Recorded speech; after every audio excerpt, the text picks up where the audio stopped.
मैं हमारे विद्वान साथी CR पाटिल जी द्वारा जो संकल्प पेश किया गया है सदन के बीच, उसका समर्थन करने के लिए खड़ा हुआ हूं। महोदय, हमारा देश, इसकी जो संरचना है, गांव की संरचना,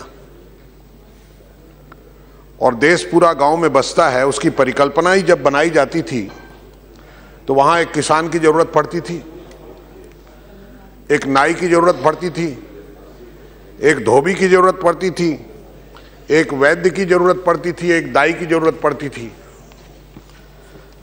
साथ ही किसान के साथ पशुपालक, लोहार, कुम्हार और बढ़ई की जरूरत पड़ती थी। और ये इनके पास अगर कौशल नहीं होता तो इनकी जरूरत नहीं पड़ती। ये कौशल उनको प्रकृति प्रदत्त या परिवार प्रदत्त था। और यही कारण है कि हम जब गांव में जाते हैं तो वहां लोग पूछते हैं और कहते हैं कि क्या किसान का बेटा किसान ही बनेगा? क्या कुम्हार का बेटा कुम्हार ही बनेगा? लोहार का बेटा लोहार ही बनेगा? बढ़ई का बेटा बढ़ई ही बनेगा? सोनार का बेटा सोनार ही बनेगा और कलेक्टर का बेटा कलेक्टर बनेगा? ऐसा होगा क्या? इस समाज के परिवर्तन के लिए ही सारा कुछ हुआ। और आज हमारे माननीय प्रधानमंत्री की जो कौशल विद्या की तरफ जो आकर्षित हुए, उसका भी यही कारण है। कालांतर में हमने देखा है कि कभी भारत कौशल विद्या में सबसे अग्रिम था और अग्रणी श्रेणी में था, और उसका प्रतीक है, उसका साक्षात उदाहरण है कि आज भी बड़े बड़े साइंसदान नहीं बता सके कि अशोक स्तंभ जो लगा हुआ है वो किस एलॉय का बना हुआ है, और उस एलॉय को गलाने के लिए कौन सी भट्टी यूज की है, वो कितनी बड़ी भट्टी थी, कितनी बड़ी ब्लास्ट फर्नेस थी या कास्टिंग फर्नेस थी, और वो तकनीकी किसके पास थी, कौन लेकर आया था, आज तक उसका जवाब नहीं दे सके। यही नहीं, ताजमहल जो खड़ा है मुगलिया सल्तनत के टाइम बना, पर बनाने वाले कारीगर कौन थे? बनाने वाले कारीगर हमारे भारतवासी थे। अगर कौशल विद्या ना होती तो वो ताजमहल ना बन सकता था। ये जो स्तूप बने, बिना बीम लगाए हुए स्तूप बने, इतने बड़े बड़े स्तूप बने, बौद्ध धर्म के जितने स्तूप बने, बिना कोई बीम दिए हुए, बिना कोई रेनफोर्समेंट दिए हुए, ये टेक्नोलॉजी, ये आर्किटेक्ट कहां से, ये वास्तुकला कहां से आई, ये वास्तुशास्त्र किसका है, कहां से आया, कौन सी टेक्नोलॉजी थी? पूरे दक्षिण भारत के मंदिर देख लीजिए, पूरे हमारे पश्चिम भारत और राजस्थान के किले देख लीजिए, मंदिर देख लीजिए, ये सारी चीजें आप जो देखेंगे वो सारी चीजें आपको पता लगेगा कि बनाने वाले कारीगर हमारे ही भारतवासी थे, हमारे ही पूर्वज थे। अब यही पार्लियामेंट, इसको बनाने का निर्णय हो सकता है ब्रिटिश साम्राज्यवाद ने लिया हो, किंतु बनाने वाले कारीगर हमारे ही थे। आर्किटेक्ट, नक्शा बनाने वाला बाहर से आया होगा, किंतु आज तो नक्शे यहां बनते हैं और विदेश में जाते हैं। महोदय, मलमल का पूरा थान एक अंगूठी के बीच में से पार कर दिया जाता था। इतनी महीन मलमल बनाने वाले लोग भी यहां थे जो हाथ के करघे से बनती थी, और जहां पर सूत काता जाता था, ये कौशल विद्या थी। पर ये कौशल विद्या किसी गुरुकुल में पढ़ाई जाती थी,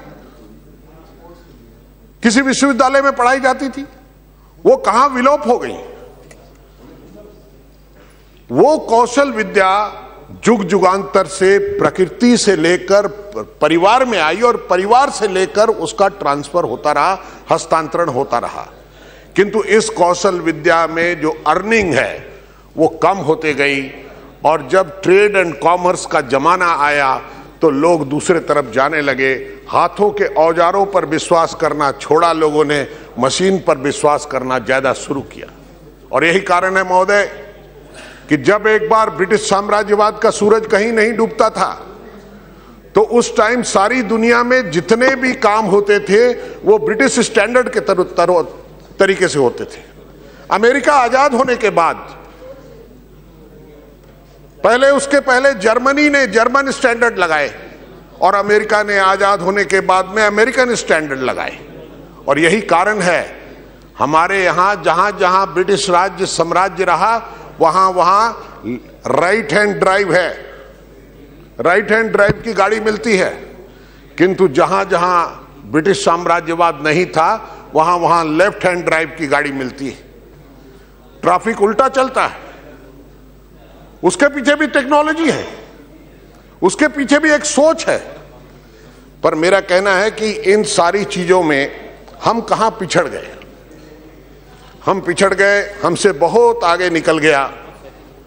पहले जापान निकला, जर्मनी निकला और उसके बाद चीन निकला। उसका कारण क्या है? जर्मनी क्यों निकला? आज भी संस्कृत का जो विख्यात और विद्वान पंडित, प्रकांड पंडित अगर कोई है तो वो एक जर्मन है, वो भारतवासी नहीं है। क्यों है? उसका कारण है कि जो पांडुलिपियां हमारी उस भाषा में लिखी हुई थी वो सारी की सारी वो उठा कर ले गए और उन्होंने उसका अनुवाद किया।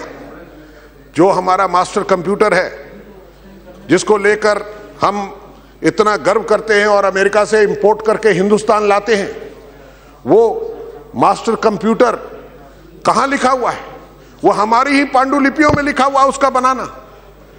जिस ये देश, आर्यभट्ट का देश, जिसने जीरो का कंसेप्ट दिया, जिसने सारी दुनिया को 13 फॉर्मूला ऑफ एल्जेब्रा दिया, उस देश से तकनीकी बाहर चली गई, कौशल बाहर चला गया और कौशल बाहर से लाने की हम कोशिश करते हैं और हम अपने आप को जागृत करने की कोशिश कर रहे हैं।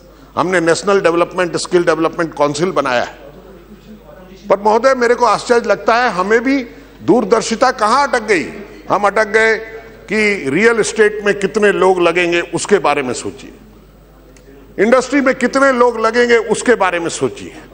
हमने अभी तक उसका इंक्यूबेशन किया है सिर्फ 30 सेक्टर में।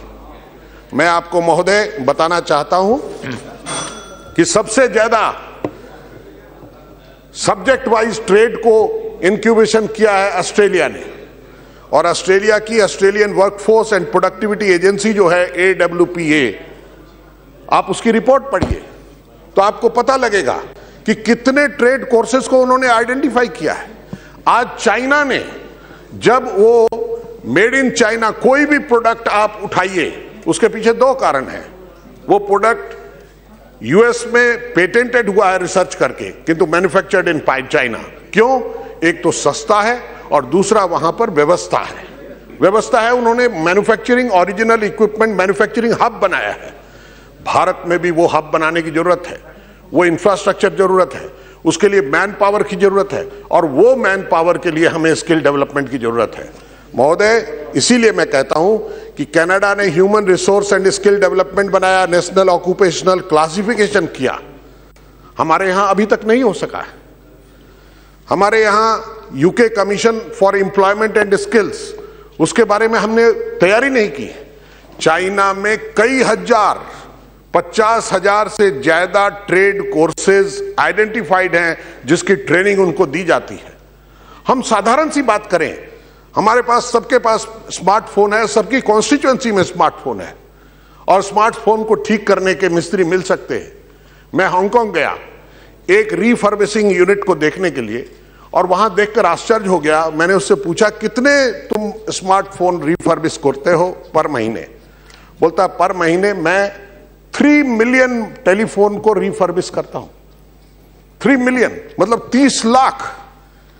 और वही पुराने फोन, उसको एक एटमॉस्फेयर क्रिएट करके वो रीफर्बिश करता है, उसी का सब कुछ बदल देता है और वही थर्ड वर्ल्ड कंट्री में नए फोन के रूप में बिकता है और लोग खरीदते हैं। और ये, इस पर यूएन की गाइडलाइन है, यूनाइटेड नेशन ने स्किल डेवलपमेंट पर भी गाइडलाइंस बनाई हुई है और इतनी सहायता देते हैं। हमें चाहिए कि हम गांव-गांव तक इसको पहुंचाने के लिए सबसे पहले हम कोशिश करें। जब मेक इन इंडिया बनाने का सपना है हमारा, उसको पूरा करने के लिए हम पहले पहचान बनाएं कि हमारे पास जो ग्राहक आएगा अपना सामान बनाने के लिए, वो क्या लेकर आएगा। और अगर जो लेकर आएगा तो हम उसको ना कहें कि सोचेंगे।